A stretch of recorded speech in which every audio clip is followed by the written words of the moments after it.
Hey guys! Welcome back to coding కబుర్లు. ఈరోజైతే మనం హ్యాషింగ్ సిరీస్‌లో సెకండ్ క్వెషన్ అయితే చూద్దాం.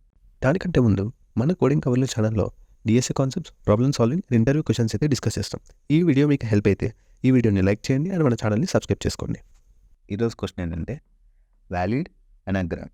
సో మనకు అసలు క్వెషన్ ఏమి ఇచ్చాడంటే given 2 strings S and T return true if T is anagram of S and false otherwise. And anagram is a word or phrase formed by rearranging the letters of different word or phrase, typically using all the original letters exactly once. So మనకి అసలు question ఏమి ఇచ్చాడంటే given 2 strings ఏంటవి S T return true if T is anagram of S or false. T అనేది ఎస్కి anagram అయితే మనం ఏం చేయమన్నాడు రిటర్న్ ట్రూ, లేకపోతే ఎల్స్ ఫాల్స్. అసలు అనాగ్రామ్ అంటే ఏంటి? Is a word or phrase formed by rearranging the letters of different word or phrase, typically using all the original letters exactly once. అంటే బేసికల్లీ ఏం లేదు, మన ఎగ్జాంపుల్ ఇక్కడ అనాగ్రామ్ అండ్ నాగరామ్ అని ఇచ్చాడు. సో ఎస్ ఈక్వల్ టు మనకి ఏమి ఇచ్చాడు? ANAGRAM. టీ ఏమి ఇచ్చాడు? NAGARAM. సో వాడికి ఏం చేయాలంటే ఈ వర్డ్లో ఉన్న అన్ని ఆల్ఫాబెట్స్ని రీఅరేంజ్ చేస్తే మనకి ఎస్ వస్తుందా? సో నేను దీన్ని రీఅరేంజ్ చేయాలి. ఎలా? ఏ ఫస్ట్, దాని తర్వాత ఎన్, దాని తర్వాత EAGRAM. సో దీన్ని నేను ఇక్కడ రీఅరేంజ్ చేస్తే మనకి ఎస్ వచ్చింది. So T is a anagram of S. T anagram ఎప్పుడైందంటే టీలో ఉన్న అన్ని క్యారెక్టర్స్ రీఅరేంజ్ చేస్తే ఎస్ రావాలి. సో ఈ క్వశ్చన్ ఎలా సాల్వ్ చేయొచ్చు? సో ఈ క్వశ్చన్ ఎలా సాల్వ్ చేయొచ్చు అంటే మనం హ్యాషింగ్ కాన్సెప్ట్ వాడి సాల్వ్ చేయొచ్చు. హ్యాషింగ్ ఎలా అంటే బేసికలీ హ్యాషింగ్లో మనం ఏం చేస్తాం? Dictionary basically hash table create చేస్తాం. హ్యాష్ టేబుల్ పైథాన్లో హ్యాష్ టేబుల్ని డిక్షనరీలానే వాడతాం. సో డిక్షనరీ తీసుకొని ఈచ్ ఆల్ఫాబెట్ కౌంట్ కనుక్కుంటాం. సో ఇక్కడ మన ఎస్ ఉంది. ఎస్లో మనకి ఎగ్జాంపుల్ ఏమి ఇచ్చాడు?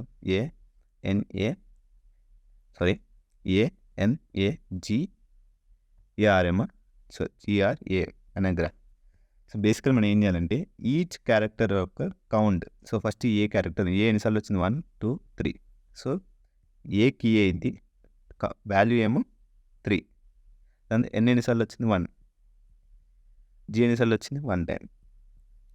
ఎం ఎన్నిసార్లు వచ్చింది? 1 టైం. సో మనం ఏం చేయాలంటే ఈచ్ క్యారెక్టర్ యొక్క ఒక్కొక్క క్యారెక్టర్కి ఎన్నిసార్లు వచ్చిందో ఆ వర్డ్లో కౌంట్ చేసుకోవాలి. దేనికి? ఎస్ వర్డ్కి, టీ వర్డ్కి. సో ఈ రెండు వర్డ్స్కి 2 డిక్షనరీలు క్రియేట్ చేసుకోండి. డిక్షనరీలో ఏం స్టోర్ చేసుకుంటాం? Key value. సో ఇక్కడ మన కీ వాల్యూ ఏంటండి? కీ ఏమో character are alphabet. Character value వచ్చేసి కౌంట్. ఏం count? Number of times that character repeated. Like మనకి ఇక్కడ ఎగ్జాంపుల్లో చూస్తే ఏ అనేది 3 టైమ్స్ వచ్చింది. ఏ 3 టైమ్స్ వచ్చింది.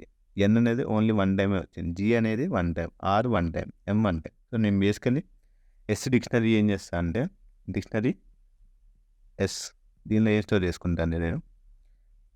ఏ 3, ఎన్ 1, జీ 1, ఎం 1. సో ఇలా ఎస్ డిక్షనరీ స్టోర్ చేసుకున్నాను. దాని తర్వాత టీ మన ఇంకో స్ట్రింగ్ కూడా ఇచ్చాడు కదా టీ. సో నేను టీని కూడా సేవ్ చేసుకున్నాను. టీ డిక్షనరీ మనకి ఎగ్జాంపుల్లో టీ అంటే నాగారామ్ కదా. సో రాసుకుంటే NAGARAM. సో దీన్ని ఇప్పుడు ఎవ్రీ వర్డ్ కౌంట్ చేసుకుంటూ డిక్షనరీలో సేవ్ చేసుకుంటాం. ఎట్లా? ఎన్నిసార్లు వచ్చింది? 1 టైం. సో డిక్షనరీగా టీ ఎన్నిసార్లు వచ్చింది? 1 టైం. సో 1. ఏ ఎన్నిసార్లు వచ్చింది? 1 2 3. జీ ఎన్నిసార్లు వచ్చింది? 1 టైం. So G. ఎం ఎన్నిసార్లు వచ్చింది? 1 టైం. సో ఫైనల్లీ నేను ఏం చేస్తాను అండి, 2 అనాగ్రామ్స్ కాదా ఎట్లా చెక్ చేస్తాను? ఈ 2 డిక్షనరీస్ ఉన్నాయి కదా, S dictionary, T dictionary, 2 compare చేస్తారు. So return dictionary of T, dictionary of S. 2 compare, ఈ 2 సేమ్ ఉన్నాయి అంటే దీనిలో same alphabets and same number of times వచ్చాయి. సో నేను సపోజ్ ఇంకో సెకండ్ ఎగ్జాంపుల్ ఇస్తున్నాను. Rat car. సెకండ్ ఎగ్జాంపుల్లో S equal to rat, T equal to car. మనం ఎస్ డిక్షనరీ రాసామనుకోండి సెకండ్ ఎగ్జాంపుల్కి ఏమైంది? R 1 time A 1 time T 1 time. అదే టీ డిక్షనరీ రాస్తే C 1 time A 1 time R 10. So C 1 time A 1 time R 1 time. So ఈ రెండు compare చేస్తాం. ఇది ఈ డిక్షనరీ సేమ్. ఇక్కడ ఆర్ఏటీ అనేది సిఏఆర్ ఉంది. సో ఈ రెండు డిఫరెంట్. సో మనం ఈ రెండు అనాగ్రామ్స్ కావాలని ప్రూవ్ చేస్తాం. సో బేసికలీ హ్యాషింగ్ కాన్సెప్ట్లో హ్యాష్ టేబుల్లో స్టోర్ చేసుకున్నాం. మనం పైథాన్లో హ్యాష్ టేబుల్ ఏ డేటా టైప్ వాడుతుంది డిక్షనరీ. సో డిక్షనరీలో ఈ రెండు హ్యాష్ టేబుల్స్ అయితే క్రియేట్ చేస్తాం. ఏంటది? Key value base. కీ అనేది ఏంటో మన క్యారెక్టర్ లేదా ఆల్ఫాబెట్. వాల్యూ అనేది number of time that alphabet appears in the word. So A అనేది 3 times వచ్చింది కాబట్టి ఇట్లా. సో ఈ రెండు డిక్షనరీస్ క్రియేట్ చేసుకొని లాస్ట్ కంపారిజన్ రెండు సేమ్ ఉంటే ఏంటంటే ఇది అనాగ్రామ్స్ అన్నట్టు, కాకపోతే అనాగ్రామ్ కాదు. సో దీన్ని అయితే నేను ఇప్పుడు కోడ్ చేసి చూపిస్తాను. ఓకే, ఇక్కడ మనం చూసుకున్నట్టయితే ఫస్ట్ దీన్ని పెద్ద చేద్దాం. సో నేను చెప్పినట్టే ఫస్ట్ ఏం చేయాలి? రెండు dictionaries, S dictionary, T dictionary. S ఇనిషియల్గా రెండు ఎంటీ. నేను ఏం చేయమన్నా ఫస్ట్ ఎస్ డిక్షనరీలో కీ వాల్యూ వేసాను. కీ ఏంటి? క్యారెక్టర్ వాల్యూ అనేది కౌంట్ అన్నట్టు. సో నేను ఏం చేస్తాను అంటే for I in S each character, ఈ క్యారెక్టర్ ఆల్రెడీ డిక్షనరీలో ఉంది అంటే ఐ ఇన్ మన డిక్షనరీ ఎస్ డిక్షనరీలో ఉందంటే ఈ కౌంట్ ఇంక్రిమెంట్ చేస్తాం. లేదు అంటే దీని మీనింగ్ ఏంటి? ఫస్ట్ టైం మన డిక్షనరీలో స్టోర్ చేస్తాను. సో ఫస్ట్ టైం స్టోర్ చేసేటప్పుడు దీని కౌంట్ ఏంటి? 1. సో నేను ఏం చేశాను? I equal to 1. So if case ఏంటంటే ఆల్రెడీ ఈ క్యారెక్టర్ మన ఆల్ఫాబెట్లో ముందు ఎక్కడో వచ్చింది. సో నేను ఏం చేస్తాను? దీని కౌంట్ ఇంక్రీజ్ చేస్తాను. అదే ఎల్స్ కేస్ ఏంటి? ఫస్ట్ టైం మన డిక్షనరీ స్టోర్ చేస్తున్నా కాబట్టి దీని కౌంట్ అనేది 1. సేమ్ ఇదే విధంగా టీ డిక్షనరీ కూడా డిక్లేర్ చేసుకోవాలి. డిక్షనరీ టీకు దీనిలో కూడా same for I in T. If I in T డిక్షనరీలో ఉంటే ఐ కౌంట్ ఇంక్రీజెస్. లేదు ఫస్ట్ టైం అంటే దీని కౌంట్ అనేది 1 అని స్టోర్ చేసుకుందాం. ఫైనల్ ఏం చేస్తాం? ఈ రెండు కంపేర్ చేస్తాం. Equal to yes. సో ఈ రెండు డిక్షనరీస్ని కంపేర్ చేస్తాం మనం. ఈ రెండు సేమ్ అని అంటే దీని మీనింగ్ ఏంటి? టీలో ఉన్న ఈ అన్ని క్యారెక్టర్స్ని రీఅరేంజ్ చేస్తే ఎస్ వస్తుంది. రెండు డిక్షనరీ లేదంటే ఏదో ఒక క్యారెక్టర్ అయితే తేడా ఉంది కౌంట్. సో నేను ఇప్పుడు దీన్ని రన్ చేసి చూద్దాం. సో మన రెండు టెస్ట్ కేసెస్ పాస్ అయ్యి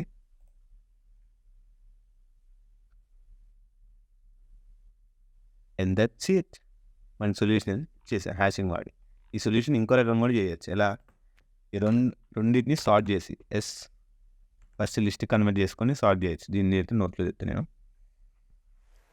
ఈ క్వశ్చన్ అయితే ఇంకో రకం కూడా చేయొచ్చు. ఎలా అంటే మనం ఫస్ట్ ఎస్ స్ట్రింగ్ ఏముంది? అనాగ్రామ్ ANAGRAM. టీ ఏమో నాగరామ్. సో నేను రెండు ప్రతి క్యారెక్టర్ సపరేట్ చేసి లిస్ట్లో స్టోర్ చేసుకుంటా. అప్పుడు లిస్ట్లో ఏమైంది? ANAGRAM